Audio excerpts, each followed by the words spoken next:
Hello ਦੋਸਤੋ, ਸਵਾਗਤ ਕਰਦੇ ਹਾਂ ਜੀ ਤੁਹਾਡਾ ਆਪਣੇ ਇਸ YouTube ਚੈਨਲ ਜਿਸ ਦਾ ਨਾਮ ਹੈ ਜੀ ਸਟੱਡੀ ਇਨਸਾਈਡਰ। ਅੱਜ ਦੀ ਆਪਣੀ ਵੀਡੀਓ ਦੇ ਵਿੱਚ ਆਪਾਂ ਨੇ ਡਿਸਕਸ ਕਰਨਾ ਜੀ ਇਲੈਕਟ੍ਰੋਸਟੈਟਿਕਸ ਐਂਡ ਮੈਗਨੇਟੋਸਟੈਟਿਕਸ, ਜੋ ਕਿ ਫਿਜ਼ਿਕਸ ਦਾ ਟੌਪਿਕ ਰਹੇਗਾ, ਜੋ ਕਿ ਆਪਾਂ ਟੌਪਿਕ ਵਾਈਜ਼ ਸਿਲੇਬਸ ਕਰ ਰਹੇ ਹਾਂ ਜੀ ਮਾਸਟਰਗੇਟ 2020 ਦੇ ਲਈ। ਉਸ ਦਾ ਹੀ ਨੈਕਸਟ ਟੌਪਿਕ ਆਪਾਂ ਡਿਸਕਸ ਕਰਾਂਗੇ, ਜਿਸ ਦੇ ਵਿੱਚ ਆਪਾਂ ਨੇ ਕੈਲਕੂਲਸ ਆਫ ਵੈਕਟਰਸ ਤੋਂ ਬਾਅਦ ਇਲੈਕਟ੍ਰੋਸਟੈਟਿਕ ਐਂਡ ਮੈਗਨੇਟੋਸਟੈਟਿਕ ਟੌਪਿਕਸ ਆਉਂਦਾ, ਉਸ ਨੂੰ ਆਪਾਂ ਡਿਸਕਸ ਕਰਾਂਗੇ ਡਿਟੇਲ ਦੇ ਵਿੱਚ। ਅੱਜ ਦੀ ਵੀਡੀਓ ਆਪਣੀ ਸ਼ੁਰੂ ਕਰਦੇ ਹਾਂ। ਜਿਸ ਤਰ੍ਹਾਂ ਕਿ ਤੁਸੀਂ ਜਾਣਦੇ ਹੋ, ਇਲੈਕਟ੍ਰੋਸਟੈਟਿਕ ਐਂਡ ਮੈਗਨੇਟੋਸਟੈਟਿਕ ਦੇ ਵਿੱਚ ਫਰਦਰ ਬਹੁਤ ਸਾਰੇ ਟੌਪਿਕ ਨੇ। ਇੱਕ ਤਰ੍ਹਾਂ ਦਾ ਕਾਮਨ ਟਰਮ ਹੈ, ਕਾਫੀ ਸਾਰੇ ਚੈਪਟਰ ਇਸ ਦੇ ਵਿੱਚ ਆ ਜਾਂਦੇ ਨੇ। ਫਰਦਰ ਉਸ ਦੇ ਵਿੱਚ ਜੋ ਟੌਪਿਕ ਹੋਣਗੇ ਇੱਕ ਇੱਕ ਕਰਕੇ ਆਪਾਂ ਸਾਰੇ ਟੌਪਿਕ ਨੂੰ ਕਵਰ ਕਰਾਂਗੇ, ਜਿਸ ਦੇ ਵਿੱਚ ਸਭ ਤੋਂ ਪਹਿਲਾਂ ਆ ਜਾਂਦਾ ਜੀ ਕੂਲਮਸ ਲਾ ਫੋਰਸ। ਠੀਕ ਹੈ ਜੀ, ਕੂਲਮਸ ਲਾ ਆ ਜਾਂਦਾ ਹੈ। ਉਸ ਤੋਂ ਬਾਅਦ ਇਲੈਕਟ੍ਰਿਕ ਫੀਲਡ ਆ ਜਾਂਦਾ ਜੀ, ਉਸ ਤੋਂ ਬਾਅਦ ਪੋਟੈਂਸ਼ੀਅਲ ਆ ਜਾਂਦਾ। ਅੱਗੇ ਫਰਦਰ ਟੌਪਿਕ ਨੇ ਉਸਦੇ ਸਾਰਿਆਂ ਨੂੰ ਡਿਸਕਸ ਕਰਾਂਗੇ ਇੱਕ ਇੱਕ ਕਰਕੇ। ਠੀਕ ਹੈ ਜੀ, ਅੱਜ ਦੀ ਵੀਡੀਓ ਦੀ ਆਪਾਂ ਸ਼ੁਰੂ ਕਰਦੇ ਹਾਂ ਜੀ। ਹਾਂਜੀ, जिस तरह कि तुसीं जानते हो जो कूलम्स ला है, कूलम्स लाज की आप गल कर रहे हैं, जो कि कूलम एक साइंटिस्ट सी जिसने गल की सी इस दे बारे, जिसने कि किस दी गल की सी, study of interaction of electric charges at rest. Rest के उपर जो एक खड़ी जिसनों आप चार्ज बोल दें इलैक्ट्रोस्टैटिक, जिसनों आप बोल दें उन्हों की इंटरैक्शन जो स्टडी किया तो उन्होंने जो एक फोर्स की गल की सी, एंड वो फोर्स आप कि कूलम फोर्स ला जिसके उत्ते बेस बनया है, एंड इसे किस तरह उसने स्टेट किया वो अपने देखना है। जो फोर्स होंगी है, कूलम ला फोर्स होंगी है, वो डायरैक्टली प्रोपोर्शनल किस ते होंगी है, जो दो चार्जिस के फोर्स एप्लीकेबल होंगी है, इंटरैक्शन होंगी है। ठीक है जी, एक मान लो क्यू चार्ज होंगे जी, एक क्यू नॉट चार्ज होंगे, दैन जो फोर्स होएगी directly proportional Q and Q not के उपर होएगी। ठीक है जी, उस तो बाद एंड होर किस दे उत्ते प्रोपोर्शनल होएगी ये 1/r² दे। 1/r² केड़ा हुंदा जी, इन्हां दा डिस्टेंस हुंदा, बट इहदा रेसिप्रोकल होंदा एंड स्केयर ऑफ डिस्टेंस होंदा। ये भी चीज़ अपने ध्यान रखनी है। एंड आप डायरैक्ट इसका जो फॉर्मूला देखा आफ्टर जो आप इसका कॉन्सटेंट ऑफ प्रोपोर्शनैलिटी भी खोल देना, तो की बन जाएगा एफ इज इक्वल टू की बन जाएगा जी के क्यू क्यू नॉट। ठीक है जी, अपॉन r²। एंड फिर के की वैल्यू कितनी होएगी जी, देखो जे तो तुसी के नू SI यूनिट के लै रहे हो, के नू जे तो तुसी SI यूनिट के लै रहे हो, दैन इसकी वैल्यू होगी जी 1/4πε। ठीक है जी, जे तुसी इसनू इस दे विच लै रहे हो। एंड हो नंबर 2 इस दे विच ये भी आ जाते, इत्थे मीडियम भी डिपेंड करता है। जे तुसी किसी मीडियम के उत्तर लै रहे हो दैन एप्सिलॉन, अगर इसनू तुसी वैक्यूम के विच गल कर रहे हो दैन इत्थे एप्सिलॉन नॉट आ जाएगा। ठीक है जी, इसी के अकॉर्डिंग दैन फार्मूला अपने को की बन जाएगा F is equal to 1/4πε Q Q naught upon r²। ये कोई वैक्टर फॉर्म नहीं है, वैक्टर फॉर्म इस तो बाद आप देखांगे जिसकी की होएगी। ठीक है जी, देखो दैन फोर्स केड़ी है जी, ये दो चार्जस के विच फोर्स है, इंटरैक्शन होंदी है जो क्यू एंड क्यू नॉट के विच, एंड उन्हों का डिस्टेंस कितना जी r है, एंड ये इत्थे कॉन्सटेंट आ जाता जी मीडियम का। ठीक है जी, मीडियम का एक कॉन्सटेंट होंदा, तुहानूं पता है, उसके अकॉर्डिंग इत्थे 1/4πε आ जाता, जो कि परमिटिविटी होंदी है मीडियम की। ठीक है जी, उस तो बाद जे आपां गल करिए, तुसीं इसनूं वैक्टर फॉर्म दे विच भी लिख सकते हो। एक कूलम ला है, इसनूं तुसीं जे स्टेट करना होवे किस तरह करोगे कि जो इलैक्ट्रोस्टैटिक फोर्स बिटवीन 2 पॉइंट चार्जेस वो किस ते डायरैक्टली प्रोपोर्शनल होएगी। देखो डायरैक्टली प्रोपोर्शनल ही है ना, दो चीज़ों के किस ते डायरैक्टली प्रोपोर्शनल होएगी to the product of charges. Product of charges and inversely proportional है, देखो inversely proportional to the square of distance between charges. Charges के डिस्टेंस होएगा जो उसका स्केयर लै लैना अपने, एंड उसनूं मल्टीप्लाई कर देना है। उस तो बाद Q1 and Q and Q not अपने को दो चार्जिस ने जो सैपरेटेड किए अपने एक डिस्टेंस r दे नाल, दैन अपने को ये फार्मूला बन जाएगा। उस तो बाद आप गल कर सकते हैं SI यूनिट की 1/4πε जे तुसीं किसी मीडियम की गल कर रहे हो, अदरवाइज वैक्यूम के एप्सिलॉन नॉट आ जाएगा।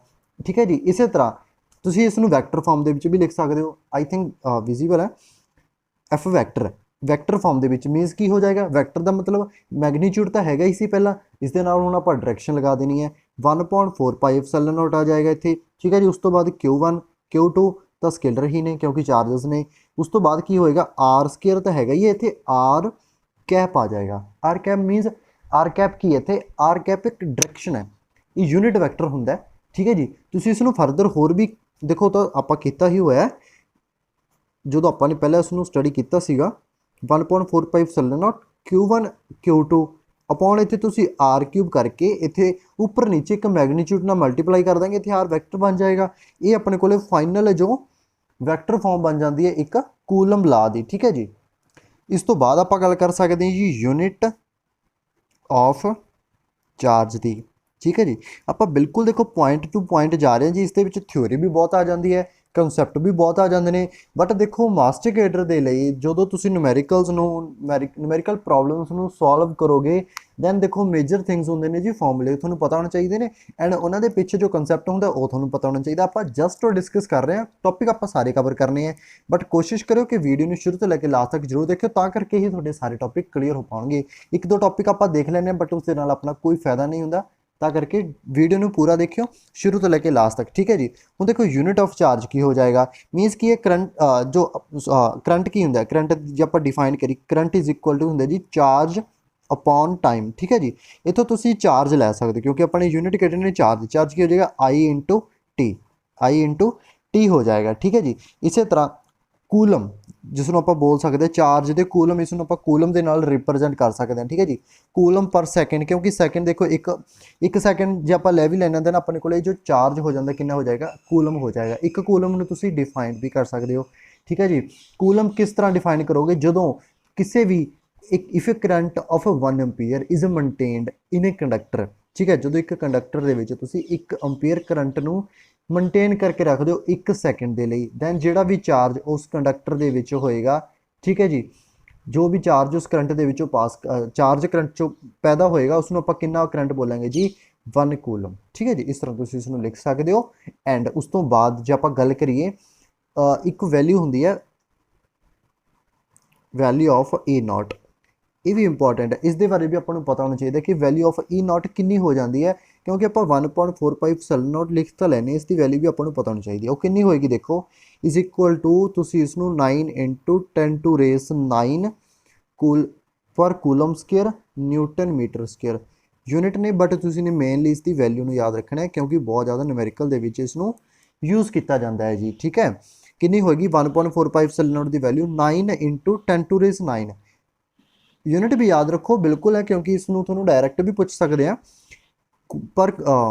ਪਰ ਸਕੇਅਰ ਕੂਲਮ, ਠੀਕ ਹੈ ਜੀ, ਨਿਊਟਨ ਮੀਟਰ ਸਕੇਅਰ, ਇਸ ਤਰ੍ਹਾਂ ਤੁਸੀਂ ਇਸ ਨੂੰ ਯਾਦ ਕਰਨਾ ਹੈ, ਠੀਕ ਹੈ ਜੀ। ਇਸ ਤੋਂ ਬਾਅਦ ਆ ਜਾਂਦਾ ਆਪਣੇ ਕੋਲੇ ਦੇਖੋ ਐਕਸਪ੍ਰੈਸ਼ਨ, ਠੀਕ ਹੈ ਜੀ। ਇਸ ਦਾ expression for test charge means ਆਪਣੇ ਕੋਲ ਇੱਕ ਦੇਖੋ, ਇਸ ਦਾ ਮਤਲਬ ਕੀ ਹੈ, ਕੂਲਮ ਚਾਰਜ ਦਾ ਆਪਾਂ ਨੂੰ ਫਾਇਦਾ ਕੀ ਹੈ, ਜੇ ਆਪਾਂ ਇਸ ਤੇ ਡਾਇਰੈਕਟ ਫਿਜ਼ੀਕਲ ਸਿਗਨੀਫਿਕੈਂਸ ਦੇਖੀਏ, ਤੁਸੀਂ ਕੀ ਕਰ ਸਕਦੇ ਹੋ, ਇਸ ਦੀ ਹੈਲਪ ਨਾਲ ਤੁਸੀਂ ਫੋਰਸ ਜੋ ਐਕਸਪੀਰੀਅੰਸ ਕੀਤੀ ਜਾਂਦੀ ਹੈ, ਜਿਸ ਤਰ੍ਹਾਂ ਕਿ ਦੇਖੋ ਆਪਾਂ ਨੇ 2 ਚਾਰਜ ਲਏ ਸੀ, ਇੱਕ Q ਸੀਗਾ, ਇੱਕ Q0, ਠੀਕ ਹੈ ਜੀ।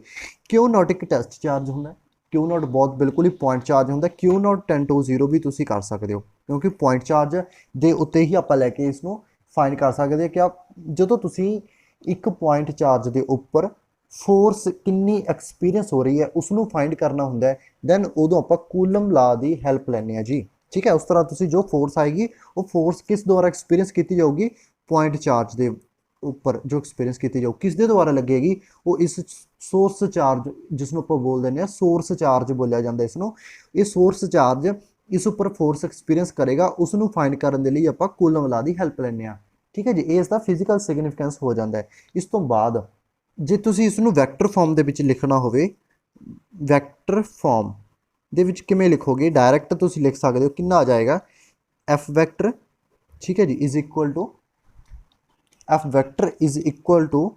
1/4πε0, ਠੀਕ ਹੈ ਜੀ। ਉਸ ਤੋਂ ਬਾਅਦ Q0 ਅਪੋਨ ਕਿੰਨਾ ਆ ਜਾਏਗਾ ਇੱਥੇ, ਮੋਡ ਦੇ ਵਿੱਚ R0 vector minus R vector ਦਾ ਕਿਊਬ, ਠੀਕ ਹੈ ਜੀ, into R0 vector minus R vector, ਇਹ ਹੋ ਜਾਂਦਾ ਜੀ। ਇਸ ਨੂੰ ਆਪਾਂ ਵੈਕਟਰ ਫਾਰਮ ਦੇ ਵਿੱਚ ਵੀ ਲਿਖ ਸਕਦੇ ਹਾਂ, in the term of position vector of source and test charge. ਮਤਲਬ ਕੀ ਹੈ, ਇੱਥੇ ਆਪਣੇ R0 ਤੇ R ਕੀ ਹੈ ਜੀ, ਪੋਜੀਸ਼ਨ ਵੈਕਟਰ ਨੇ ਦੋਨੋਂ ਹੀ source charge and test charge ਦੇ। ਜੇ ਇਸ ਨੂੰ ਤੁਸੀਂ ਨੇ ਸਮਝਣਾ, ਫਾਰਮੂਲਾ ਯਾਦ ਕਰਨਾ ਪੈਣੇ ਵੈਕਟਰ ਫਾਰਮ ਦਾ, ਠੀਕ ਹੈ ਜੀ। ਜੇ ਤੁਸੀਂ ਇਸ ਨੂੰ ਡਾਇਗਰਾਮ ਦੇ ਬੇਸ ਤੇ ਵੀ ਸਮਝ ਸਕਦੇ ਹੋ, ਜਿਸ ਤਰ੍ਹਾਂ ਤੁਸੀਂ ਇਸ ਡਾਇਗਰਾਮ ਦੇ ਅਕੋਰਡਿੰਗ ਵੀ ਦੇਖ ਸਕਦੇ ਹੋ, XYZ ਡਾਇਰੈਕਸ਼ਨ ਦੇ ਵਿੱਚ ਉਹ ਇੱਕ ਆਪਣਾ ਆਬਜ਼ਰਵੇਟਿੰਗ ਪੁਆਇੰਟ ਹੈ। Q0 ਐਂਡ Q ਕੀ ਨੇ ਜੀ, ਆਪਣੇ ਕੋਲੇ ਸੋਰਸ ਚਾਰਜ ਨੇ, ਐਂਡ ਇਹਨਾਂ ਦੇ ਪੋਜੀਸ਼ਨ ਵੈਕਟਰ ਨੇ, ਐਂਡ ਇਹ ਇਹਨਾਂ ਦਾ ਜੀ ਖੁਦ ਦਾ ਡਿਸਟੈਂਸ ਹੈ, ਜਿਸ ਨੂੰ ਆਪਾਂ R ਲਿਆ ਸੀ, ਹੁਣ ਇੱਥੇ ਕਿੰਨਾ ਆ ਜਾਂਦਾ ਜੀ R0 ਮਾਈਨਸ R, ਠੀਕ ਹੈ ਜੀ। ਇਸ ਤਰ੍ਹਾਂ ਤੁਸੀਂ ਇਸ ਨੂੰ ਸਮਝਣਾ। ਇਸ ਤੋਂ ਬਾਅਦ ਵਾਲਾ ਪੁਆਇੰਟ ਆ ਜਾਂਦਾ ਜੀ ਆਪਣੇ ਕੋਲੇ,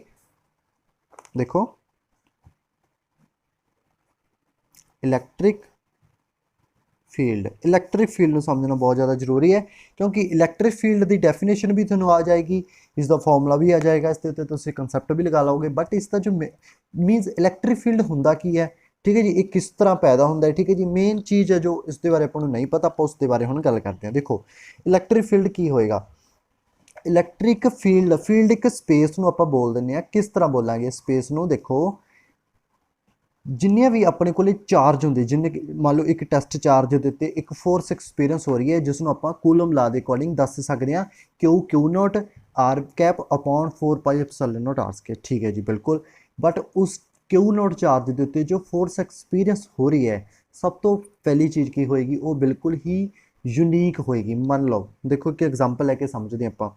ਮੰਨ ਲਓ ਇਹ ਇੱਕ ਫੀਲਡ ਹੈ, ਠੀਕ ਹੈ ਜੀ, ਇੱਕ ਫੀਲਡ ਹੈ, ਇੱਥੇ ਇੱਕ ਪੁਆਇੰਟ ਚਾਰਜ ਪਿਆ ਕਿਊ ਨੋਟ, ਠੀਕ ਹੈ, ਇਸ ਦੇ ਉੱਤੇ ਇਸ ਕਿਊ ਕਰਕੇ, ਠੀਕ ਹੈ ਜੀ, ਫੋਰਸ ਐਕਸਪੀਰੀਅੰਸ ਹੋ ਰਹੀ ਹੈ, ਫੋਰਸ ਐਕਸਪੀਰੀਅੰਸ ਹੋ ਰਹੀ ਹੈ ਇਸ ਕਿਊ ਨੋਟ ਚਾਰਜ ਦੇ ਕਰਕੇ ਇੱਕ ਐਵਰੀਵੇਅਰ, ਜਿਸ ਨੂੰ ਆਪਾਂ ਬੋਲ ਸਕਦੇ ਹਾਂ ਐਵਰੀ ਪੁਆਇੰਟ ਇਨ ਦਾ ਸਪੇਸ ਸਰਾਊਂਡਿੰਗ ਦਾ ਚਾਰਜ ਕਿਊ, ਜਾਂ ਤੁਸੀਂ ਇਸ ਦੇ ਅਰਾਊਂਡ ਬੋਲ ਸਕਦੇ ਹੋ ਜਿੰਨੀ ਵੀ ਫੋਰਸ ਇਸ ਦੇ ਉੱਪਰ ਐਕਸਪੀਰੀਅੰਸ ਹੋਏਗੀ, ਜਿੰਨੀ ਵੀ ਹਰ ਇੱਕ ਪੁਆਇੰਟ ਦੇ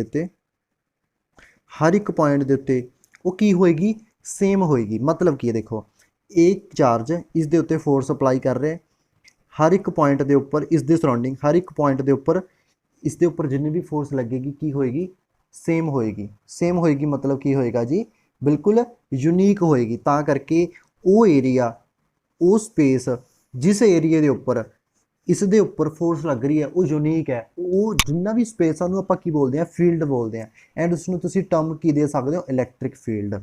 ਮਤਲਬ ਕੀ ਹੈ, ਜਦੋਂ ਕਿਸੇ ਵੀ ਚਾਰਜ ਦੇ ਉੱਪਰ ਉਹ ਸਪੇਸ ਜਿਸ ਦੇ ਉੱਪਰ ਉਹ ਜੋ ਫੋਰਸ ਲੱਗ ਰਹੀ ਹੈ ਉਹ ਕੌਨਸਟੈਂਟ ਹੋਵੇ, ਕੌਨਸਟੈਂਟ ਮਤਲਬ ਯੂਨੀਕ ਹੋਵੇ, ਸੇਮ ਹੋਵੇ ਹਰ ਇੱਕ ਪੁਆਇੰਟ ਦੇ ਉੱਪਰ ਉਸ ਦੇ ਸਰਾਊਂਡਿੰਗ, ਦੈਨ ਉਹ ਉਸ ਨੂੰ ਆਪਾਂ ਕੀ ਬੋਲਦੇ ਹਾਂ, ਇਲੈਕਟ੍ਰਿਕ ਫੀਲਡ। ਉਸ ਨੂੰ ਕੀ ਬੋਲਿਆ ਜਾਊਗਾ ਜੀ, ਇਲੈਕਟ੍ਰਿਕ ਫੀਲਡ, ਠੀਕ ਹੈ। ਜਿਸ ਤਰ੍ਹਾਂ ਕਿ ਆਪਾਂ ਇਸ ਨੂੰ ਡਿਫਾਈਨ ਕਰ ਸਕਦੇ ਹਾਂ, there exist an electric field around a source charge ਦੇ around which is commonly termed electric field, ਠੀਕ ਹੈ ਜੀ। ਐਂਡ ਉਸ ਤੋਂ ਬਾਅਦ ਇਲੈਕਟ੍ਰਿਕ ਫੀਲਡ, ਠੀਕ ਹੈ, ਇੱਕ ਸਪੇਸ ਨੂੰ ਬੋਲਤਾ ਆਪਣੇ, ਠੀਕ ਹੈ ਜੀ, ਇੱਕ ਸਪੇਸ ਜਿਸ ਦੇ ਅਰਾਊਂਡ ਕੀ ਹੋਏਗਾ, ਇਲੈਕਟ੍ਰਿਕ ਜੋ ਫੀਲਡ ਹੋਏਗਾ ਜਿਸ ਦੇ ਵਿੱਚ ਹਰ ਇੱਕ ਪੁਆਇੰਟ ਤੇ ਫੋਰਸ ਸੇਮ ਹੋਏਗੀ, ਕਾਂਸਟੈਂਟ ਹੋਏਗੀ ਜਾਂ ਯੂਨੀਕ ਹੋਏਗੀ। ਬਟ ਇਲੈਕਟ੍ਰਿਕ ਫੀਲਡ ਸਟਰੈਂਥ ਕੀ ਹੋ ਜਾਏਗਾ, ਇਲੈਕਟ੍ਰਿਕ ਫੀਲਡ ਸਟਰੈਂਥ ਕੀ ਹੋਏਗਾ, ਦੇਖੋ ਉਹ ਫੋਰਸ ਜੋ ਐਕਸਪੀਰੀਅੰਸ ਕੀਤੀ ਜਾ ਰਹੀ ਹੈ ਇੱਕ ਯੂਨਿਟ ਪੋਜ਼ਿਟਿਵ ਟੈਸਟ ਚਾਰਜ ਦੇ ਦੁਆਰਾ, ਇਸ ਦੇ ਦੁਆਰਾ ਜਿੰਨੀ ਵੀ ਫੋਰਸ ਐਕਸਪੀਰੀਅੰਸ ਕੀਤੀ ਜਾ ਰਹੀ ਹੈ, ਠੀਕ ਹੈ ਜੀ, ਜਦੋਂ ਆਪਾਂ ਇਸ ਨੂੰ ਇਹਦਾ ਇਲੈਕਟ੍ਰਿਕ ਫੀਲਡ ਦੇ ਵਿੱਚ ਰੱਖ ਦਿੰਦੇ ਹਾਂ, ਦੈਨ ਆਪਾਂ ਉਸ ਨੂੰ ਕੀ ਬੋਲਾਂਗੇ ਜੀ, ਇਲੈਕਟ੍ਰਿਕ ਫੀਲਡ ਸਟਰੈਂਥ। ਮਤਲਬ ਕੀ ਹੈ, ਇਸ ਦੇ ਅਰਾਊਂਡ ਜੋ ਸਪੇਸ ਹੈ ਉਸ ਨੂੰ ਆਪਾਂ ਬੋਲਦੇ ਹਾਂ ਜੀ ਇਲੈਕਟ੍ਰਿਕ ਫੀਲਡ। ਜੋ ਫੋਰਸ ਉਹ ਟੈਸਟ ਚਾਰਜ ਐਕਸਪੀਰੀਅੰਸ ਕਰੇਗਾ ਉਸ ਨੂੰ ਤੁਸੀਂ ਕੀ ਬੋਲੋਗੇ, ਇਲੈਕਟ੍ਰਿਕ ਫੀਲਡ ਸਟਰੈਂਥ, ਠੀਕ ਹੈ ਜੀ। ਉਸ ਤੋਂ ਬਾਅਦ ਡਾਇਰੈਕਟ ਆਪਾਂ ਇਸ ਦਾ ਫਾਰਮੂਲਾ ਦੇਖਦੇ ਹਾਂ ਕੀ ਹੋਏਗਾ। ਦੇਖੋ ਇਲੈਕਟ੍ਰਿਕ ਫੀਲਡ ਕੀ ਹੁੰਦਾ ਜੀ, electric field is equal to ਕੀ ਹੁੰਦਾ, F vector upon Q naught. ਦੇਖੋ ਇਲੈਕਟ੍ਰਿਕ ਫੀਲਡ ਅਪੋਨ ਕਿਊ, ਦੇਖੋ ਇਲੈਕਟ੍ਰਿਕ ਫੀਲਡ ਕੀ ਹੋਇਆ, ਫੋਰਸ ਐਕਸਪੀਰੀਅੰਸ ਕੀਤੀ ਜਾ ਰਹੀ ਹੈ ਕਿਸ ਦੇ ਦੁਆਰਾ, ਟੈਸਟ ਚਾਰਜ ਦੇ ਦੁਆਰਾ। ਤਾਂ ਕਰਕੇ ਦੋਨਾਂ ਦੀ ਹੀ ਜੋ ਆਪਾਂ ਜਦੋਂ ਇਹਨਾਂ ਦੀ ਰੇਸ਼ੋ ਲੈਂਦੇ ਹਾਂ ਦੋਨਾਂ ਆਪਾਂ ਨੂੰ ਉਸ ਤੋਂ ਕੀ ਮਿਲਦਾ ਜੀ, ਇਲੈਕਟ੍ਰਿਕ ਫੀਲਡ। ਇਹ ਰੇਸ਼ੋ ਨਾਲ ਤੁਸੀਂ ਇੱਥੇ ਇਸ ਤਰ੍ਹਾਂ ਬੋਲ ਸਕਦੇ ਹੋ, ਫੋਰਸ ਪਰ ਯੂਨਿਟ ਟੈਸਟ ਚਾਰਜ, ਫੋਰਸ ਪਰ ਯੂਨਿਟ ਟੈਸਟ ਚਾਰਜ ਤੁਸੀਂ ਬੋਲ ਸਕਦੇ ਹੋ, ਠੀਕ ਹੈ ਜੀ। ਫੋਰਸ ਪਰ unit test charge electric field strength ਹੁੰਦੀ ਹੈ, ਠੀਕ ਹੈ ਜੀ, ਇਲੈਕਟ੍ਰਿਕ ਫੀਲਡ ਸਟਰੈਂਥ ਹੁੰਦੀ ਹੈ, ਠੀਕ ਹੈ ਜੀ। ਇਸ ਤਰ੍ਹਾਂ ਤੁਸੀਂ ਇਸ ਨੂੰ ਡਿਫਾਈਨ ਕਰ ਸਕਦੇ ਹੋ। ਉਸ ਤੋਂ ਬਾਅਦ ਐਕਸਪ੍ਰੈਸ਼ਨ ਵੀ ਤਾਂ ਕੱਢਣਾ ਆਪਾਂ ਨੇ। ਦੇਖੋ ਤੁਹਾਨੂੰ ਐਫ ਤਾਂ ਪਤਾ ਹੀ ਹੈ, ਕੂਲਮ ਲਾ ਦੇ ਅਕੋਰਡਿੰਗ ਜਸਟ ਉਸ ਨੂੰ ਕਿਊ ਨੋਟ ਦੇ ਨਾਲ ਡਿਵਾਈਡ ਕਰ ਦੇਣਾ, ਦੈਨ ਆਪਣੇ ਕੋਲ ਇਲੈਕਟ੍ਰਿਕ ਫੀਲਡ ਆ ਜਾਏਗਾ। ਇਲੈਕਟ੍ਰਿਕ ਫੀਲਡ ਮੀਨਸ ਸਟਰੈਂਥ ਆ ਜਾਏਗੀ, ਕਿੰਨੀ ਹੋਏਗੀ ਉਹ ਡਾਇਰੈਕਟ, ਉਸ ਦੀ ਵੈਲਿਊ ਕਿੰਨੀ ਹੋਏਗੀ, 1/4 ਪਾਈ ਐਪਸਿਲਨ ਨੋਟ, ਠੀਕ ਹੈ ਜੀ। 1/Q ਨੋਟ ਵੀ ਤਾਂ ਆਪਾਂ ਨੇ ਕਰਨਾ ਹੈ, ਉਸ ਨੂੰ ਡਿਵਾਈਡ ਕਰਨਾ ਹੈ ਨਾ ਜੀ, ਤੇ ਕਿੰਨਾ ਹੋ ਜਾਏਗਾ ਮਲਟੀਪਲਾਈਜ਼ ਦੇ ਨਾਲ Q into Q note upon ਕਿੰਨਾ ਸੀ ਆਪਣੇ ਕੋਲੇ ਆਰ ਸਕੇਅਰ, ਠੀਕ ਹੈ ਜੀ। Q ਨੋਟ ਨਾਲ Q ਨੋਟ ਕੈਂਸਲ ਹੋ ਜਾਏਗਾ, E vector is equal to 1/4 pi epsilon naught Q upon R square. ਇਹ ਹੋ ਜਾਏਗਾ ਜੀ ਆਪਣਾ ਕੋਲੇ ਮਸਟ ਜੋ ਫਾਰਮੂਲਾ ਬਣੇਗਾ ਇਸਦਾ, ਇਹ ਹੋਏਗਾ। ਇਸ ਨੂੰ ਤੁਸੀਂ ਵੈਕਟਰ ਫਾਰਮ ਦੇ ਵਿੱਚ ਵੀ ਲਿਖ ਸਕਦੇ ਹੋ, ਤੁਸੀਂ ਇਸ ਨੂੰ ਪੋਜੀਸ਼ਨ ਵੈਕਟਰ ਦੀ ਫਾਰਮ ਦੇ ਵਿੱਚ ਵੀ ਲਿਖ ਸਕਦੇ ਹੋ, ਠੀਕ ਹੈ ਜੀ। ਜਿਸ ਤਰ੍ਹਾਂ ਵੀ ਤੁਸੀਂ ਇਸ ਨੂੰ ਚਾਹੋ ਉਸ ਤਰ੍ਹਾਂ ਤੁਸੀਂ ਇਸ ਨੂੰ ਮੋਡੀਫਾਈ ਕਰ ਸਕਦੇ ਹੋ, ਇਸ ਦੇ ਵਿੱਚ ਕੁਝ ਵੀ ਨਹੀਂ ਹੈ। ਇਸ ਤੋਂ ਬਾਅਦ ਆਪਣੇ ਕੋਲ ਨੈਕਸਟ ਟੌਪਿਕ ਆ ਜਾਂਦਾ ਜੀ, ਆਪਣੇ ਕੋਲੇ ਕੰਟੀਨਿਊਸ ਚਾਰਜ ਡਿਸਟ੍ਰੀਬਿਊਸ਼ਨ, ਠੀਕ ਹੈ ਜੀ, ਕੰਟੀਨਿਊਸ ਚਾਰਜ ਡਿਸਟ੍ਰੀਬਿਊਸ਼ਨ। ਇਸ ਦੇ ਵਿੱਚ ਆਪਾਂ ਨੇ ਕੀ ਕਰਨਾ ਹੋਏਗਾ, ਦੇਖੋ ਦੇਖ ਸਕਦੇ ਹੋ। ਦੇਖੋ ਚਾਰਜ ਡਿਸਟ੍ਰੀਬਿਊਸ਼ਨ ਜਿਸ ਤਰ੍ਹਾਂ ਕਿ ਆਪਾਂ ਨੇ ਪਹਿਲਾਂ ਵੀ ਡਿਸਕਸ ਕੀਤਾ ਸੀ, ਤਿੰਨ ਤਰ੍ਹਾਂ ਦੀ ਹੁੰਦੀ ਹੈ ਜੀ, ਲੀਨੀਅਰ, ਸਰਫੇਸ ਤੇ ਵੋਲਿਊਮ ਡਿਸਟ੍ਰੀਬਿਊਸ਼ਨ।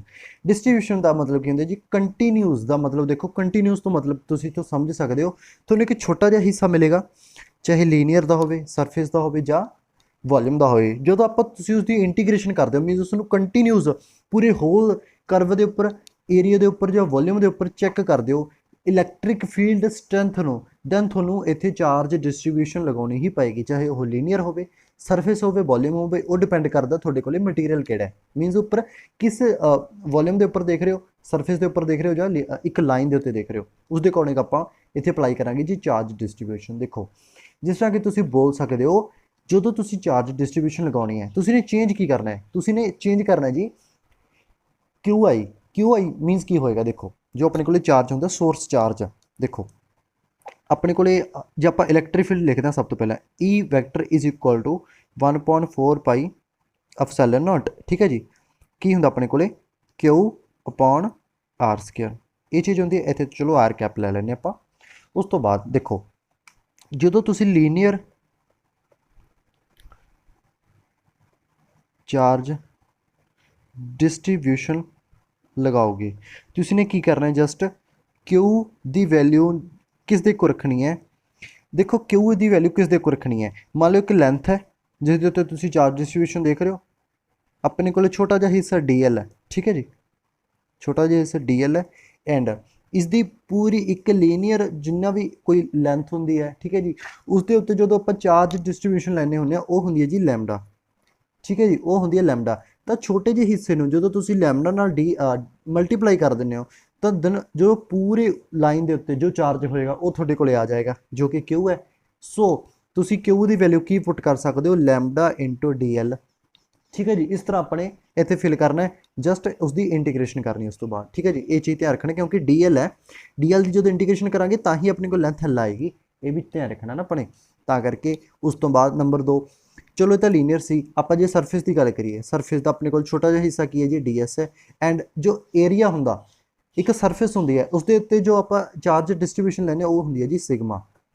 ਠੀਕ ਹੈ ਜੀ, ਉਸ ਨੂੰ ਵੀ ਧਿਆਨ ਰੱਖਣਾ ਹੈ। ਦੈਨ ਇੱਥੇ ਆਪਾਂ Q ਦੀ ਵੈਲਿਊ ਨੂੰ ਕੀ ਪੁੱਟ ਕਰਾਂਗੇ ਜੀ, ਸਿਗਮਾ ਇੰਟੂ DS। ਇਹ ਵੀ ਹੋ ਗਿਆ ਪੁਆਇੰਟ, ਇੱਕ ਹੋ ਗਿਆ, ਦੋ ਹੋ ਗਿਆ, ਤੀਸਰਾ ਰਹਿ ਗਿਆ। ਦੈਨ ਇੱਥੇ ਤੀਸਰੇ ਵੇਲੇ ਜਦੋਂ ਵੋਲਿਊਮ ਡਿਸਟ੍ਰੀਬਿਊਸ਼ਨ ਲੱਗੇਗੀ, ਉੱਥੇ ਆਪਾਂ ਕੀ ਕਰਾਂਗੇ ਜੀ, ਜਦੋਂ ਇੱਕ ਵੋਲਿਊਮ ਲੈ ਲੈਂਦੇ ਹਾਂ, ਜਦੋਂ ਆਪਾਂ ਕੋਈ ਵੀ ਵੋਲਿਊਮ ਲੈ ਲੈਂਦੇ ਹਾਂ ਜੀ, ਉੱਤੇ ਜਦੋਂ ਚਾਰਜ ਡਿਸਟ੍ਰੀਬਿਊਸ਼ਨ ਲਗਾਓਗੇ ਉਹ ਹੁੰਦੀ ਹੈ ਜੀ ਰੋ ਇੰਟੂ DV। ਫਰਕ ਬਸ ਇੰਨਾ ਜੀ, ਇੱਥੇ ਆਪਾਂ ਨੇ ਸਿੰਗਲ ਇੰਟੀਗ੍ਰੇਸ਼ਨ ਕਰਨੀ ਹੈ, ਸੈਕਿੰਡ ਦੇ ਟਾਈਮ ਆਪਾਂ ਨੇ ਡਬਲ ਇੰਟੀਗ੍ਰੇਸ਼ਨ ਕਰਨੀ ਹੈ, ਥਰਡ ਵੇਲੇ ਆਪਾਂ ਨੇ ਟ੍ਰਿਪਲ ਇੰਟੀਗ੍ਰੇਸ਼ਨ ਕਰਨੀ ਹੈ ਜੀ। ਇਹ ਚੀਜ਼ ਦਾ ਧਿਆਨ ਰੱਖਣਾ। ਹੁਣ ਦੇਖੋ ਆਪਾਂ ਕਿਸ ਤਰ੍ਹਾਂ ਲਿਖਾਂਗੇ, ਦੇਖੋ ਜੀ ਤੁਸੀਂ ਦੇਖ ਸਕਦੇ ਹੋ ਲੀਨੀਅਰ ਚਾਰਜ ਡਿਸਟ੍ਰੀਬਿਊਸ਼ਨ ਕੀ ਹੋ ਜਾਏਗੀ, E vector is equal to 1.4 pi epsilon naught integration lambda DL R cube upon R vector, sorry into R vector. Just ਤੁਸੀਂ ਇਹ ਚੀਜ਼ ਦਾ ਵੀ ਧਿਆਨ ਰੱਖਣਾ, ਇੱਥੇ ਇੰਟੀਗ੍ਰੇਸ਼ਨ ਜਸਟ DL ਦੀ ਕਰਨੀ ਹੈ ਜੀ, ਇਹ ਵੀ ਤਾਂ ਆਪਾਂ ਨੇ ਚੀਜ਼ ਦੇਖਣੀ ਹੈ। ਠੀਕ ਹੈ ਜੀ, DL ਦੀ ਇੰਟੀਗ੍ਰੇਸ਼ਨ ਕੀਤੀ ਜਾਏਗੀ, ਸਰਫੇਸ ਚਾਰਜ ਡਿਸਟ੍ਰੀਬਿਊਸ਼ਨ ਹੋ ਜਾਏਗੀ 1.4 pi epsilon note double integration of sigma DS R vector upon R cube. ठीक है जी, इसी तरह वॉल्यूम चार्ज डिस्ट्रीब्यूशन हो जाएगी, E vector is equal to 1.4 pi epsilon naught triple integration rho DV R vector upon R cube.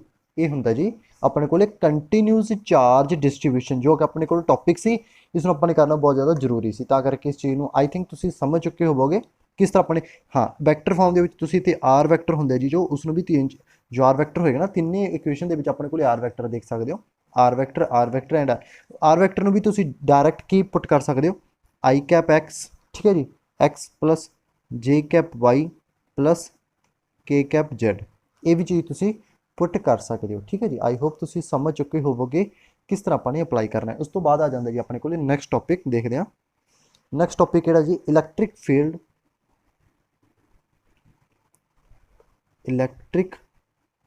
Field.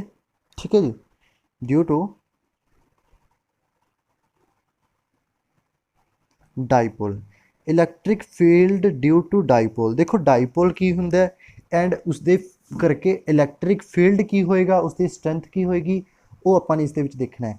देखो dipole का मतलब की है, डाइपोल हुंदा जी जदों तुहाडे कोल इक्वल एंड अपोजिट दो चार्ज होण ਦੋਨਾਂ ਦੇ ਵਿੱਚ ਇੱਕ ਸਮ ਡਿਸਟੈਂਸ ਹੋਵੇ, ਦੋਨੋਂ ਮਿਲਾ ਕੇ ਕੀ ਬਣਾਉਂਦੇ ਨੇ ਜੀ ਡਾਈਪੋਲ। ਜਿਸ ਤਰ੍ਹਾਂ ਕਿ ਮੰਨ ਲਓ ਇੱਥੇ ਇੱਕ ਮਾਈਨਸ ਕਿਊ ਚਾਰਜ ਹੈ, ਇੱਥੇ ਇੱਕ ਪਲੱਸ ਕਿਊ ਚਾਰਜ, ਇਹਨਾਂ ਦੇ ਵਿੱਚ ਇੱਕ ਡਿਸਟੈਂਸ ਹੈ ਜੀ। ਮੈਂ ਇਸ ਨੂੰ ਕੋਈ ਵੀ ਕਿੰਨਾ ਵੀ ਲੈ ਸਕਦਾ, ਇਹ ਮੇਰੀ ਆਪਣੀ ਇੱਛਾ ਹੁੰਦੀ ਹੈ। ਆਪਾਂ ਕਿੰਨਾ ਲੈ ਲੈਂਦੇ ਇਸ ਨੂੰ, ਮੰਨ ਲਓ 2f, ਠੀਕ ਹੈ, ਕੁਝ ਵੀ ਲੈ ਸਕਦੇ ਹੋ ਤੁਸੀਂ, ਇਹ ਤੁਹਾਡੀ ਆਪਣੀ ਇੱਛਾ ਹੁੰਦੀ ਹੈ, ਕੋਈ ਵੀ ਡਿਸਟੈਂਸ ਆਪਾਂ ਲੈ ਸਕਦੇ ਹਾਂ। ਇਹ ਦੋਨੋਂ ਮਿਲਾ ਕੇ ਕੀ ਬਣਾਉਣਗੇ ਜੀ ਡਾਈਪੋਲ। ਇਸ ਦੇ ਕਰਕੇ ਆਪਾਂ ਨੇ ਕੀ ਪਤਾ ਕਰਨਾ ਜੀ, ਇਲੈਕਟ੍ਰਿਕ ਫੀਲਡ। ਇਲੈਕਟ੍ਰਿਕ ਫੀਲਡ ਕਿਸ ਤਰ੍ਹਾਂ ਪਤਾ ਕਰਾਂਗੇ, ਇਹਨਾਂ ਦੇ ਉੱਪਰ ਨਹੀਂ, ਇੱਕ ਦੂਸਰੇ ਦੇ ਉੱਪਰ ਨਹੀਂ ਪਤਾ ਕਰਨਾ, ਇਹਨਾਂ ਦੇ ਕਰਕੇ ਕਿਸੇ ਆਪਾਂ ਹੁਣ ਇੱਥੇ ਲੈਣਾ ਜੀ ਟੈਸਟ ਚਾਰਜ। ਇੱਕ ਟੈਸਟ ਚਾਰਜ ਲੈਤਾ ਜਾਊਗਾ, ਉਸ ਦੇ ਉੱਤੇ ਇਹਨਾਂ ਕਰਕੇ ਇਲੈਕਟ੍ਰਿਕ ਫੀਲਡ ਦੀ ਸਟਰੈਂਥ ਪਤਾ ਕਰਨੀ ਹੈ। ਇਹ ਚੀਜ਼ ਦਾ ਧਿਆਨ ਰੱਖਣਾ ਆਪਣੇ, ਇਹਨਾਂ ਦੇ ਆਪਸ ਦੇ ਵਿੱਚ ਨਹੀਂ ਆਪਾਂ ਨੇ ਇਲੈਕਟ੍ਰਿਕ ਫੀਲਡ ਪਤਾ ਕਰਨਾ, ਇਹਨਾਂ ਦੇ ਕਰਕੇ ਇੱਕ ਟੈਸਟ ਚਾਰਜ ਲਵਾਂਗੇ, ਉਸ ਦੇ ਉੱਪਰ ਇਹਨਾਂ ਕਰਕੇ ਜੋ ਐਕਸਪੀਰੀਅੰਸ ਕੀਤੀ ਜਾਊਗੀ ਫੋਰਸ, ਜੋ ਇਲੈਕਟ੍ਰਿਕ ਫੀਲਡ ਸਟਰੈਂਥ ਹੋਏਗੀ, ਉਹ ਆਪਾਂ ਨੇ ਪਤਾ ਕਰਨੀ ਹੈ। ਸਮਝ ਚੁੱਕੇ ਹੋ, ਆਈ ਥਿੰਕ ਤੁਸੀਂ ਸਮਝ ਰਹੇ ਹੋਵੋਗੇ ਆਪਾਂ ਕੀ ਗੱਲ ਕਰ ਰਹੇ ਹਾਂ। ਦੇਖੋ ਮੰਨ ਲਓ ਇੱਕ ਟੈਸਟ ਚਾਰਜ ਲੈ ਰਿਹਾ ਮੈਂ ਮਾਈਨਸ ਕਿਊ ਪਲੱਸ ਕਿਊ, ਠੀਕ ਹੈ ਜੀ, ਇਹਨਾਂ ਦੇ ਵਿੱਚ ਡਿਸਟੈਂਸ ਹੈ ਜੀ 2f। ਇੱਥੇ ਮੈਂ ਇੱਕ ਪੁਆਇੰਟ ਲਿਆ O, ਇਸ ਨੂੰ ਮੈंने ਹੋਰ ਅੱਗੇ ਵਧਾਇਆ, ਪੁਆਇੰਟ ਮੰਨ ਲਓ ਆਪਣੇ ਕੋਲੇ L ਹੈ, x00 ਕਿਉਂ ਲਿਆ ਮੈंने, ਕਿਉਂਕਿ x ਐਕਸਿਸ ਦੇ ਉੱਪਰ ਹੈ ਜੀ, ਠੀਕ ਹੈ, x ਐਕਸਿਸ ਦੇ। ਐਂਡ ਇਹਨਾਂ ਦੇ ਸੈਂਟਰ ਹੈ ਇੱਥੇ O, ਜਿੱਥੇ ਓਰੀਜਨ ਹੈ, ਠੀਕ ਹੈ ਜੀ। ਐਂਡ ਇੱਥੇ ਇੱਕ ਵਰਟੀਕਲ ਲਾਈਨ ਲਈ ਹੈ ਮੈंने, ਠੀਕ ਹੈ ਜੀ। ਐਂਡ ਉੱਥੇ ਮੈंने ਇੱਕ ਪੁਆਇੰਟ ਲਿਆ M0 Y0। ਹੁਣ ਦੇਖੋ ਇਸ ਨੂੰ ਤੁਸੀਂ ਸਮਝ ਹੀ ਲਿਆ ਹੋਵੇਗਾ ਆਪਾਂ ਨੇ ਕਿਉਂ y ਲਿਆ ਇਸ ਨੂੰ। ਇਹ ਆਪਣੇ ਕੋਲ ਡਾਇਗਰਾਮ ਬਣ ਜਾਂਦੀ ਹੈ ਡਾਈਪੋਲ ਦੀ, ਛੋਟੀ ਜਿਹੀ ਡਾਇਗਰਾਮ ਸਮਝਾਉਣ ਦੇ ਲਈ ਆਪਾਂ ਇਸ ਨੂੰ ਕਰ ਰਹੇ ਹਾਂ। ਦੇਖੋ ਇਸ ਨੂੰ ਸਮਝਾਉਣ ਦੇ ਲਈ ਆਪਾਂ ਨੇ 2 ਪੁਆਇੰਟ ਲਏ ਆ, ਦੋਨਾਂ ਦੇ ਕਰਕੇ ਆਪਾਂ ਇਸ ਦੇ ਉੱਤੇ ਇਲੈਕਟ੍ਰਿਕ ਫੀਲਡ ਦੀ ਸਟਰੈਂਥ ਫਾਈਂਡ ਕਰਨੀ ਹੈ। ਦੇਖੋ ਜੋ ਤੋਂ ਜਿਹੜੀ ਤਾਂ A ਵਾਲੀ ਲਾਈਨ ਹੈ ਇਸ ਨੂੰ ਤੁਸੀਂ ਕੀ ਬੋਲੋਗੇ, ਐਂਡ ਜੋ A ਵਾਲੀ ਲਾਈਨ ਹੈ ਉਸ ਨੂੰ ਆਪਾਂ ਕੀ ਬੋਲਾਂਗੇ। ਜੋ ਤੋਂ ਵਰਟੀਕਲ ਲਾਈਨ ਹੋ ਜਾਏਗੀ ਜੋ ਕਿ ਬਿਲਕੁਲ ਓਰੀਜਨ ਤੇ ਹੈ, ਇਸ ਨੂੰ ਬੋਲਿਆ ਜਾਂਦਾ ਹੈ ਜੀ, ਕੀ ਬੋਲਿਆ ਜਾਂਦਾ ਇਸ ਨੂੰ, broad side on line. Broad side on line ਮਤਲਬ ਕੀ ਹੈ ਜੀ, ਬ੍ਰੌਡ ਸਾਈਡ ਤੇ ਹੈ ਪੁਆਇੰਟ। ਕੀ ਹੈ ਜੀ ਇਹ ਬ੍ਰੌਡ ਸਾਈਡ ਦੇ ਉੱਤੇ ਆਪਾਂ ਜੋ ਪੁਆਇੰਟ ਲਿਆ, ਇੱਕ ਹੁੰਦਾ ਜੀ ਇਹ ਹੁੰਦਾ ਐਕਸੀਅਲ ਲਾਈਨ ਦੇ ਉੱਤੇ ਆਪਾਂ ਜੋ ਪੁਆਇੰਟ ਲਏ, ਠੀਕ ਹੈ ਜੀ, ਬਿਲਕੁਲ ਹੀ ਐਕਸੀਅਲ ਲਾਈਨ ਦੇ ਉੱਤੇ x ਪੁਆਇੰਟ ਲਿਆ, ਐਂਡ ਬ੍ਰੌਡ ਸਾਈਡ ਲਾਈਨ ਦੇ ਉੱਤੇ ਆਪਾਂ ਨੇ ਕਿਹੜਾ ਪੁਆਇੰਟ ਲਿਆ y। ਦੋਨਾਂ ਦੇ ਕਰਕੇ ਆਪਾਂ ਨੇ ਕੀ ਪਤਾ ਕਰਨਾ ਜੀ, ਇਲੈਕਟ੍ਰਿਕ ਫੀਲਡ ਦੀ ਸਟਰੈਂਥ। ਸਭ ਤੋਂ ਪਹਿਲਾਂ ਆਪਾਂ ਇਸ ਪੁਆਇੰਟ ਦੇ ਉੱਤੇ ਪਤਾ ਕਰਦੇ ਹਾਂ, L ਪੁਆਇੰਟ ਦੇ ਉੱਤੇ। ਇੱਥੇ ਆਪਾਂ ਇੱਕ ਛੋਟਾ ਜਿਹਾ ਚਾਰਜ ਲੈ ਲੈਣਾ, ਠੀਕ ਹੈ ਜੀ, ਐਂਡ ਉਸ ਦੇ ਬੇਸ ਤੇ ਆਪਾਂ ਇਸ ਨੂੰ ਫਾਈਂਡ ਕਰਨਾ। ਦੇਖੋ ਕਿਸ ਤਰ੍ਹਾਂ ਪੁਆਇੰਟ ਚਾਰਜ ਲੈਣਾ ਹੁੰਦਾ ਜੀ, ਬਿਲਕੁਲ ਠੀਕ ਹੈ। ਉਸ ਤੋਂ ਬਾਅਦ ਦੇਖੋ ਇਸ ਦਾ ਇੱਕ ਐਕਸਪ੍ਰੈਸ਼ਨ ਪੂਰਾ, ਆਪਾਂ ਡਾਇਰੈਕਟ ਇਸ ਦਾ ਫਾਰਮੂਲਾ ਦੇਖਦੇ ਹਾਂ ਕੀ ਬਣ ਜਾਏਗਾ, ਕਿਉਂਕਿ ਆਪਣੇ ਫਾਰਮੂਲਾ ਹੀ ਯਾਦ ਕਰਨੇ। ਜੇ ਆਪਾਂ ਐਕਸਪ੍ਰੈਸ਼ਨ ਕਰ ਵੀ ਲੈਂਦੇ ਹਾਂ, ਪੂਰਾ ਐਕਸਪ੍ਰੈਸ਼ਨ ਕਰਾਂਗੇ, ਬਿਲਕੁਲ ਆਪਾਂ ਕਰ ਸਕਦੇ ਹਾਂ, ਕੋਈ ਇਸ ਦੇ ਵਿੱਚ ਦਿੱਕਤ ਨਹੀਂ ਹੈ। ਲੈਂਥੀ ਹੋ ਜਾਏਗਾ ਕਿਉਂਕਿ ਉਸ ਦੇ ਟੌਪਿਕ ਬਹੁਤ ਜ਼ਿਆਦਾ ਲੈਂਥੀ ਹੁੰਦੇ ਨੇ, ਕਿਉਂਕਿ ਆਪਾਂ ਨੇ ਕੋਈ ਇਸ ਨੂੰ ਜੋ ਇਸ ਦਾ ਐਕਸਪ੍ਰੈਸ਼ਨ ਨੂੰ ਫਾਈਂਡ ਕਰਨ ਦਾ ਫਾਰਮੂਲਾ ਹੈ ਉਸ ਨੂੰ ਆਪਾਂ ਨੇ ਨਹੀਂ ਲਰਨ ਕਰਨਾ, ਆਪਣੇ ਡਾਇਰੈਕਟ ਫਾਰਮੂਲਾ ਦੇਖਣਾ ਕੀ ਹੈ, ਕੀ ਹੋ ਜਾਏਗਾ, ठीक है जी। फॉर्मूला की हो जाएगा, ई इलेक्ट्रिक फील्ड की हो जाएगा is equal to 1/4 pi epsilon naught, ठीक है जी, 2p vector upon x cube, 2p vector upon x cube. ये हो जाता है जी इसका डायरैक्ट फॉर्मूला, ठीक है जी। ये चीज़ आपने समझनी है। देखो एक चीज़ होर एक्स की है, हूँ इतने एक्स की है वो भी तो आपने देखना है। एक्स है जी ये सेंटर तो लैके एल तक का डिस्टेंस, वो अपन को पता होना चाहिए। डायरैक्ट आप इतों जो पी हो जाता जी, पी की हो जाता वो भी आपने देखना है। देखो पी होंगे जी अपने को जो लीनियर मोमेंटम होंगे, इलैक्ट्रिक डायपोल मोमेंट जिसनों आप बोल सकते हैं p vector is equal to 2QL, 2QL, p vector is equal to 2QL into i cap भी तुम लगा सकते हो। इलैक्ट्रिक डायपोल का मूवमेंट होंगे जी, लीनियर मूवमेंट भी इसमें बोल सकते हो तुम, ठीक है जी। इस तरह आप इसकी वैल्यू फिल करके इस पर आप डायरैक्ट आप फार्मूला फाइंड कर सकते हैं, ठीक है जी। ये फार्मूला जी इसका डायपोल के उत्ते, ठीक है जी। इस तो बाद आ जाती जी electric field strength in broad side of position, ठीक है जी। ब्रॉड साइड ऑन पोजीशन के उत्ते जो बाई पॉइंट लिया से अपने उसके उत्ते इलैक्ट्रिक फील्ड स्ट्रेंथ कितनी होगी, E B vector is equal to -1/4 pi epsilon naught p vector upon Y cube. देखो वाई की है उसका डिस्टेंस हो जाएगा एम पॉइंट का, कितों तो लैके कितने तक, ओरिजिन तक हो जाएगा, ठीक है जी। इसका डायरैक्ट इसका डिस्टेंस हो जाएगा। एंड इतने 2p नहीं है, पिछली बार जो एक्सल पॉइंट जो उसकी सेम लाइन से एक्स एक्सिस के ऊपर उत्थे 2p vector upon x cube सी, इतने simple p vector upon Y cube. इस तरह इसको तुम याद कर सकते हो। आई डोंट थिंक सो भी बहुत ज़्यादा मुश्किल है फॉर्मूला याद करना, ठीक है जी। इस तो बाद आ जाते जी अपने को नैक्सट टॉपिक, उसनों देखते आप है ना की होएगा next topic, electric lines of force, ठीक है जी। इलैक्ट्रिक लाइन्स ऑफ फोर्सेस, देखो इस दे विच की होएगा, इलैक्ट्रिक फील्ड लाइन फोर्सेस किन्हां नूं आपां कहा जाऊगा। देखो electric field line of forces नूं ਤੁਸੀਂ ਕਿਸ ਤਰ੍ਹਾਂ ਇਸ ਨੂੰ ਡਿਫਾਈਨ ਕਰ ਸਕਦੇ ਹੋ। ਦੇਖੋ ਜਦੋਂ ਇੱਕ ਟੈਸਟ ਚਾਰਜ ਹੁੰਦਾ ਜੋ ਕਿ ਇੱਕ ਫੀਲਡ ਦੇ ਵਿੱਚ ਹੁੰਦਾ, ਉਹ ਕੀ ਕਰਦਾ ਹੈ, ਬਹੁਤ ਹੀ ਉਸਦਾ ਸਲੋ ਮੋਸ਼ਨ ਹੁੰਦਾ ਇਸ ਫੀਲਡ ਦੇ ਵਿੱਚ। ਇਲੈਕਟ੍ਰਿਕ ਫੀਲਡ ਹੈ ਜਿਸ ਦੇ ਵਿੱਚ ਕਿਊ ਨੋਟ ਚਾਰਜ, ਟੈਸਟ ਚਾਰਜ ਜੋ ਕਿ ਮੂਵ ਕਰੇਗਾ ਇੱਕ ਕਰਵ ਦੇ ਅਕੋਰਡਿੰਗ, ਠੀਕ ਹੈ। ਐਂਡ ਉਸ ਕਰਵ ਦੇ ਉੱਤੇ ਜਿੰਨੇ ਵੀ ਤੁਸੀਂ ਟੇਂਜੈਂਟ ਲੈਂਦੇ ਹੋ at every point of that curve, ਜਿੰਨੇ ਵੀ ਤੁਸੀਂ ਟੇਂਜੈਂਟ ਲੈਂਦੇ ਹੋ, ਉਹ ਜੋ ਲਾਈਨ ਤੁਹਾਨੂੰ ਮਿਲਦੀਆਂ ਨੇ ਉਹਨਾਂ ਨੂੰ ਤੁਸੀਂ ਕੀ ਬੋਲਦੇ ਹੋ, ਇਲੈਕਟ੍ਰਿਕ ਲਾਈਨ ਆਫ ਫੋਰਸ। ਇਸ ਤਰ੍ਹਾਂ ਤੁਸੀਂ ਇਸ ਨੂੰ ਸਮਝਣਾ ਜੀ, ਉਹਨਾਂ ਨੂੰ ਤੁਸੀਂ ਕੀ ਬੋਲੋਗੇ, ਇਲੈਕਟ੍ਰਿਕ ਲਾਈਨ ਆਫ ਫੋਰਸਿਸ ਕਿਹਾ ਜਾਂਦਾ ਹੈ, ਠੀਕ ਹੈ ਜੀ। ਇਸ ਦੇ ਅਕੋਰਡਿੰਗ ਇਸ ਦੇ ਕਾਫੀ ਸਾਰੇ ਫਾਰਮੂਲੇ ਵੀ ਬਣ ਜਾਂਦੇ ਆ, ਉਹਨਾਂ ਨੂੰ ਤੁਸੀਂ electric field number of line per unit area ਤੁਸੀਂ ਫਾਈਂਡ ਕਰ ਸਕਦੇ ਹੋ। E is the equivalent to the number of lines per unit area. Means ਕੀ ਹੋਏਗਾ, ਇੱਥੋਂ ਜੋ E ਨਿਕਲੇਗਾ ਕਿਸ ਤਰ੍ਹਾਂ ਤੁਸੀਂ ਇਸ ਨੂੰ ਡਿਫਾਈਨ ਕਰ ਸਕਦੇ ਹੋ, 1/4 epsilon note Q upon r square is equal to Q upon epsilon note upon 4 epsilon note r square। ਇਸ ਨੂੰ ਤੁਸੀਂ ਕੀ ਸਕਦੇ, ਇਸ ਨੂੰ ਤੁਸੀਂ ਕਹਿ ਸਕਦੇ ਹੋ number of lines of electric field lines, and ਇਸ ਨੂੰ ਕਹਿ ਸਕਦੇ ਹੋ ਪਰ ਯੂਨਿਟ ਏਰੀਆ ਥਰੂ ਵਿਚ ਲਾਈਨ ਕ੍ਰੋਸ, ਠੀਕ ਹੈ। ਜਿਸ ਤਰ੍ਹਾਂ ਤੁਸੀਂ ਇਸ ਨੂੰ ਡਿਫਾਈਨ ਵੀ ਕਰ ਸਕਦੇ ਹੋ। ਅਦਰਵਾਈਜ਼ ਆਪਾਂ ਦੱਸ ਹੀ ਚੁੱਕੇ ਹਾਂ, ਜਿੰਨੇ ਵੀ ਟੇਂਜੈਂਟ ਹੋਣਗੇ ਹਰ ਇੱਕ ਪੁਆਇੰਟ ਦੇ ਉੱਤੇ ਉਹਨਾਂ ਨੂੰ ਸਾਰਿਆਂ ਨੂੰ ਆਪਾਂ ਕੀ ਬੋਲਾਂਗੇ ਜੀ, electric field line of force. And ਉਸ ਤੋਂ ਬਾਅਦ ਇਹਨਾਂ ਦੀ ਕੁਝ ਪ੍ਰੋਪਰਟੀਜ਼ ਹੁੰਦੀਆਂ ਨੇ ਲਾਈਨ ਦੀਆਂ, ਉਹ ਆਪਾਂ ਦੇਖ ਲੈਂਦੇ ਹਾਂ, ਉਹਨਾਂ ਨੂੰ ਆਪਾਂ ਜਸਟ ਡਿਸਕਸ ਕਰਦੇ ਹਾਂ ਕੀ ਹੋਣਗੀਆਂ ਉਹਨਾਂ ਦੀਆਂ ਪ੍ਰੋਪਰਟੀਜ਼। ਜਿੰਨੀਆਂ ਵੀ ਲਾਈਨਸ ਹੁੰਦੀਆਂ ਨੇ ਇਲੈਕਟ੍ਰਿਕ ਫੀਲਡ ਦੇ ਵਿੱਚ and tangent to which at every point gives the direction of electric intensity at that point. ਕੀ ਹੁੰਦਾ ਜੀ, ਜਿੰਨੀਆਂ ਵੀ ਲਾਈਨਸ ਹੁੰਦੀਆਂ ਨੇ, ਜਿੰਨੇ ਵੀ ਟੇਂਜੈਂਟ ਹੁੰਦੇ ਨੇ ਲਾਈਨ ਦੇ ਉੱਤੇ, ਕਿਉਂਕਿ ਜੋ ਕਰਵ ਹੁੰਦੀ ਹੈ ਜੋ ਆਪਾਂ ਨੂੰ ਇੱਕ ਪੁਆਇੰਟ ਚਾਰਜ ਤੋਂ ਮਿਲਦੀ ਹੈ, ਉਸ ਕਰਵ ਦੇ ਉੱਤੇ ਜਿੰਨੇ ਵੀ ਪੁਆਇੰਟ ਹੁੰਦੇ ਨੇ ਉਹ ਸਾਰੇ ਕੀ ਮਿਲਦੇ ਨੇ ਆਪਾਂ ਨੂੰ, ਟੇਂਜੈਂਟ ਮਿਲਦੇ ਨੇ, ਜਿਨ੍ਹਾਂ ਤੋਂ ਤੁਹਾਨੂੰ ਕੀ ਮਿਲਦਾ ਜੀ, ਇਲੈਕਟ੍ਰਿਕ ਇੰਟੈਂਸਿਟੀ, ਠੀਕ ਹੈ ਜੀ। ਡਾਇਰੈਕਸ਼ਨ ਆਫ ਇਲੈਕਟ੍ਰਿਕ ਇੰਟੈਂਸਿਟੀ, ਉਹਨਾਂ ਦੀ ਡਾਇਰੈਕਸ਼ਨ ਮਿਲਦੀ ਹੈ ਇਲੈਕਟ੍ਰਿਕ ਇੰਟੈਂਸਿਟੀ ਦੀ, ਠੀਕ ਹੈ ਜੀ। ਉਸ ਤੋਂ ਬਾਅਦ ਦੂਸਰਾ ਪੁਆਇੰਟ ਕੀ ਬਣ ਜਾਂਦਾ ਜੀ,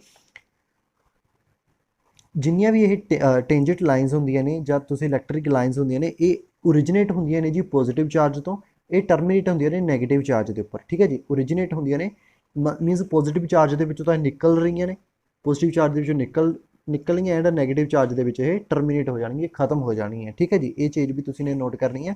ਥਰਡ ਪੁਆਇੰਟ ਹੈ electric field strength at a point is conventionally taken proportional to the number of line cross per unit area drawn around the point. Means ਕੀ ਹੈ ਜੀ, ਜਿੰਨੀਆਂ ਵੀ ਨੰਬਰ ਆਫ ਲਾਈਨ ਇਸ ਦੇ ਵਿੱਚੋਂ ਕ੍ਰੋਸ ਕਰ ਰਹੀਆਂ ਪਰ ਯੂਨਿਟ ਏਰੀਆ, ਉਸ ਨੂੰ ਤੁਸੀਂ ਕੀ ਬੋਲੋਗੇ ਜੀ, ਇਲੈਕਟ੍ਰਿਕ ਫੀਲਡ ਸਟਰੈਂਥ ਬੋਲੋਗੇ, ਠੀਕ ਹੈ ਜੀ। ਐਂਡ ਉਸ ਤੋਂ ਬਾਅਦ ਆਪਾਂ ਇਹ ਦੱਸ ਹੀ ਚੁੱਕੇ ਹਾਂ ਕਿ ਓਰੀਜਿਨੇਟ ਐਂਡ ਟਰਮੀਨੇਟ ਹੋ ਜਾਂਦੀਆਂ ਨੇ ਇੱਕ ਟੈਸਟ ਚਾਰਜ ਦੇ ਉੱਪਰ, ਇੱਕ ਦੂਸਰੇ ਨੂੰ ਕ੍ਰੋਸ ਨਹੀਂ ਕਰਦੀਆਂ, ਇੱਕ ਦੂਸਰੇ ਨੂੰ ਟੱਚ ਨਹੀਂ ਕਰਦੀਆਂ। ਕ੍ਰੋਸ ਮੀਨਸ ਇੱਕ ਦੂਸਰੇ ਨੂੰ ਇੰਟਰਸੈਕਟ ਨਹੀਂ ਕਰਦੀਆਂ ਇਹ, ਠੀਕ ਹੈ ਜੀ। ਇਸ ਤੋਂ ਬਾਅਦ ਨੈਕਸਟ ਪੁਆਇੰਟ ਆ ਜਾਂਦੇ ਜੀ, ਦੇ do not pass through conductor, ਇਹ ਕੰਡਕਟਰ ਦੇ ਵਿੱਚੋਂ ਪਾਸ ਨਹੀਂ ਕਰਦੀਆਂ, ਓਰੀਜਿਨੇਟ ਐਂਡ ਐਂਡ ਅਪ ਹੋ ਜਾਂਦੇ ਨੇ perpendicular to the surface of conductor, ਕਿਉਂਕਿ ਇਹ ਜੋ ਸਰਫੇਸ ਹੁੰਦੀ ਹੈ ਕੰਡਕਟਰ ਦੇ ਉਸ ਦੇ ਪਰਪੈਂਡੀਕੂਲਰ ਹੀ ਕੀ ਕਰਦੀਆਂ ਨੇ, ਓਰੀਜਿਨੇਟ ਹੁੰਦੀਆਂ ਨੇ ਤੇ ਟਰਮੀਨੇਟ ਹੋ ਜਾਂਦੀਆਂ ਨੇ, ਠੀਕ ਹੈ ਜੀ। ਉਸ ਤੋਂ ਬਾਅਦ ਇਹ they appear to have a longitudinal tension, ਇਹਨਾਂ ਦੀ ਜੋ ਟੈਂਸ਼ਨ ਹੁੰਦੀ ਹੈ ਉਹ ਲੌਂਗੀਟਿਊਡਨਲ ਹੁੰਦੀ ਹੈ, ਠੀਕ ਹੈ ਜੀ। ਉਸ ਤੋਂ ਬਾਅਦ ਲੇਟਰਲ ਪ੍ਰੈਸ਼ਰ ਹੁੰਦਾ ਇਹਨਾਂ ਦੇ ਉੱਪਰ, ਠੀਕ ਹੈ ਜੀ, ਦੇ ਹੈਵ ਲੇਟਰਲ ਪ੍ਰੈਸ਼ਰ। ਉਸ ਤੋਂ ਬਾਅਦ ਇਲੈਕਟ੍ਰੀਕਲ ਅਟਰੈਕਸ਼ਨ ਤੇ ਰਿਪਲਸ਼ਨ ਤੁਸੀਂ ਦੇਖ ਹੀ ਸਕਦੇ ਹੋ, ਪੋਜ਼ਿਟਿਵ ਨੂੰ ਰਿਪੈਲ ਕਰਦੇ, ਪੋਜ਼ਿਟਿਵ ਨੈਗੇਟਿਵ ਇਹਨਾਂ ਦੀ ਅਟਰੈਕਸ਼ਨ ਹੁੰਦੀ ਹੈ, ਠੀਕ ਹੈ ਜੀ। ਇਸ ਤਰ੍ਹਾਂ ਤੁਸੀਂ ਇਸ ਨੂੰ ਸਮਝਣਾ। Electric field line of force ਦੇ ਕੁਝ ਪੁਆਇੰਟ ਨੇ ਜਿਹਨਾਂ ਨੂੰ ਆਪਾਂ ਨੇ ਡਿਸਕਸ ਕੀਤਾ। ਉਸ ਤੋਂ ਬਾਅਦ ਆ ਜਾਂਦੇ ਇਲੈਕਟ੍ਰਿਕ ਫਲਕਸ। ਇਲੈਕਟ੍ਰਿਕ ਫਲਕਸ ਨੂੰ ਆਪਾਂ ਇਹ ਪੁਆਇੰਟ ਆਪਾਂ ਨੇ ਪਹਿਲਾਂ ਵੀ ਡਿਸਕਸ ਕੀਤਾ ਸੀ ਕਿ ਇੱਕ ਏਰੀਆ ਦੇ ਵਿੱਚੋਂ, ਪਾਰਟੀਕੂਲਰ ਏਰੀਆ ਦੇ ਵਿੱਚੋਂ, ਠੀਕ ਹੈ ਜੀ, ਕਿੰਨਾ electric field number of line cross ਕਰਦੀਆਂ ਨੇ, ਉਸ ਨੂੰ ਆਪਾਂ ਡੀ ਫਾਈ ਕਹਿੰਦੇ ਆ। ਉਹ ਕੀ ਹੋ ਜਾਂਦਾ ਜੀ, ਇਲੈਕਟ੍ਰਿਕ ਫਲਕਸ ਹੋ ਜਾਂਦਾ। ਡੀ ਫਾਈ ਕੀ ਆ ਜਾਏਗਾ, d phi is equal to E vector dot d S vector, ਜਿਸ ਨੂੰ ਤੁਸੀਂ ਕੀ ਬੋਲਦੇ ਹੋ ਜੀ, ਫਲਕਸ ਬੋਲਦੇ ਹੋ। ਇਹ ਆਪਾਂ ਨੇ ਪ੍ਰੀਵੀਅਸ ਵੀਡੀਓ ਦੇ ਵਿੱਚ ਡਿਸਕਸ ਕੀਤਾ ਸੀ, ਉੱਥੇ ਜਾ ਕੇ ਤੁਸੀਂ ਦੇਖ ਸਕਦੇ ਹੋ। ਆਪਾਂ ਨੇ ਇਸ ਨੂੰ ਡਿਟੇਲ ਦੇ ਵਿੱਚ ਦੇਖਿਆ ਸੀ, ਇਸ ਦੇ ਐਂਗਲ ਵਾਈਜ਼ ਵੀ ਕਿਹੜੇ ਕਿਹੜੇ ਪੁਆਇੰਟ ਬਣ ਜਾਂਦੇ ਨੇ, ਸਾਰਿਆਂ ਨੂੰ ਹੀ ਆਪਾਂ ਨੇ ਡਿਸਕਸ ਕੀਤਾ ਸੀ। ਉਸ ਤੋਂ ਬਾਅਦ ਆਪਾਂ ਨੇ ਗੌਸ ਲਾ ਨੂੰ ਵੀ ਕੀਤਾ ਸੀ, ਠੀਕ ਹੈ ਜੀ। ਗੌਸ ਲਾ ਨੂੰ ਤੁਸੀਂ ਦੁਬਾਰਾ ਵੀ ਦੇਖ ਸਕਦੇ ਹੋ, ਉਸ ਦੇ ਵਿੱਚ ਜਸਟ ਆਪਾਂ ਫਾਰਮੂਲਾ ਹੀ ਦੇਖਣਾ ਉਸਦਾ, ਕਿਉਂਕਿ ਫਾਰਮੂਲੇ ਦੇ ਬੇਸ ਤੇ ਨਿਊਮੈਰੀਕਲ ਆ ਜਾਂਦੇ ਨੇ, ਠੀਕ ਹੈ ਜੀ। ਗੌਸ ਲਾ, ठीक है जी। गॉस ला की कहते जी, देखो फाई ये in the form of flux है जी, phi is equal to double integration closed integration of E vector dot d s vector, ठीक है जी, is equal to Q upon epsilon naught. ये होंगे जी, की होएगा देखो इसमें तुम डिफाइन किस तरह करोगे। It states that total electric flux through a closed surface, एक क्लोज सरफेस, देखो क्लोज सरफेस ਲਈ ਆਪਾਂ ਨੇ total electric flux in close surface, ठीक है जी, through close surface is equal to 1 upon epsilon naught times 1 upon epsilon naught times the charge enclosed by the surface when medium is vacuum. देखो direct तुसीं इसनूं किस तरह define कर सकते हो। It states that total electric flux through a closed surface, एक close surface के विचों जिन्ना भी इलैक्ट्रिक फ्लक्स होएगा, देखो इसनूं आपां की बोलदे हैं सारे नूं इलैक्ट्रिक फ्लक्स बोलते हैं, ठीक है जी। वो किस दे इक्वल होएगा 1/ε0 टाइम्स द टोटल चार्ज, ठीक है जी, times the charge enclosed by surface, जो सरफेस द्वारा इनक्लोज किया गया है जो वो एक मीडियम दे विच, ठीक है, सॉरी मीडियम की है जो वैक्यूम है, ठीक है। इस तरह तुम इसमें डिफाइन कर सकते हो। इसका अपने प्रूफ नहीं करना, तुम जस्ट इसके न्यूमेरिकल करने एंड हाँ मेन चीज़ इसकी एप्लीकेशन जरूर करनी गॉस लॉ की। एप्लीकेशन की होएगी हुण आपां ओह देखनी है। देखो जे आप डायरैक्ट डिस्कस करिए एप्लीकेशन ऑफ गॉस लॉ की होंदी है जी, electric field strength due to certain symmetrical charge distribution. Electric field की जो स्ट्रेंथ होंदी है किसी भी सिमेट्रिकल चार्ज डिस्ट्रीब्यूशन करके तुसीं उसनूं कैलकुलेट कर सकते हो गॉस लॉ की हैल्प नाल, ठीक है जी। क्यों देखो इलैक्ट्रिक फील्ड स्ट्रेंथ इत्थों तुसीं इलैक्ट्रिक फील्ड स्ट्रेंथ मिलेगी तुहानूं ई वैक्टर मिलेगा, ठीक है जी। किसी भी चार्ज डिस्ट्रीब्यूशन जिस तरह कि इत्थे इनक्लोज्ड है तुसीं इसनूं डायरैक्ट फाइंड कर सकते हो गॉस लॉ की हैल्प नाल। Application of Gauss law is simplified by the selection of Gaussian surface. एक गॉसियन सरफेस तुहानूं सिलेक्ट करनी पैंदी है एंड स्पैशल सिमेट्रीज तुहानूं सिलेक्ट करनी पैंदियां ने चार्ज डिस्ट्रीब्यूशन दी, ठीक है जी। तो इस तरह तुसीं इसनूं डायरैक्ट कैलकुलेट कर सकते हो, ठीक है जी। तो ये सी अपने अज के टॉपिक जी जिन्होंने अपने डिस्कस किया, काफ़ी ज़्यादा इंपॉर्टेंट सीगे, काफ़ी ज़्यादा टॉपिक न्यूमेरिकल बेस ने सारे ही जिन्होंने उत्ते तुहानूं न्यूमेरिकल बिल्कुल देखने को मिलणगे, ठीक है जी। उस तो बाद होर आप टॉपिक डिस्कस करांगे नैक्सट वीडियो के जो कि होंगे जी पोटैंशियल के रिलेटेड सारे ही टॉपिक नो एंड इस तो बाद थोड़ा एक होर वीडियो मिलेगी जिस दे विच तुहानूं न्यूमेरिकल ही मिलणगे सिर्फ एंड उन्होंने तुसीं ने खुद ट्राई करना एंड तुहानूं उन्हां दे आंसर भी मिल जाएंगे, वो तुहानूं एक सैंपल पेपर की तरह मिल जाएंगे, PDF तुहानूं मिल जाएगा, ठीक है जी। उसनूं तुसीं ने आप खुद ट्राई करना एंड अज की वीडियो अपनी इत्थे तक। जो तुहानूं वीडियो वधिया लगी होवे तो बाकियां दे नाल इसनूं जरूर शेयर करना, लाइक ते कमेंट करके जरूर दसना जी। तो मिलते आपां अपनी नैक्सट वीडियो के नाल।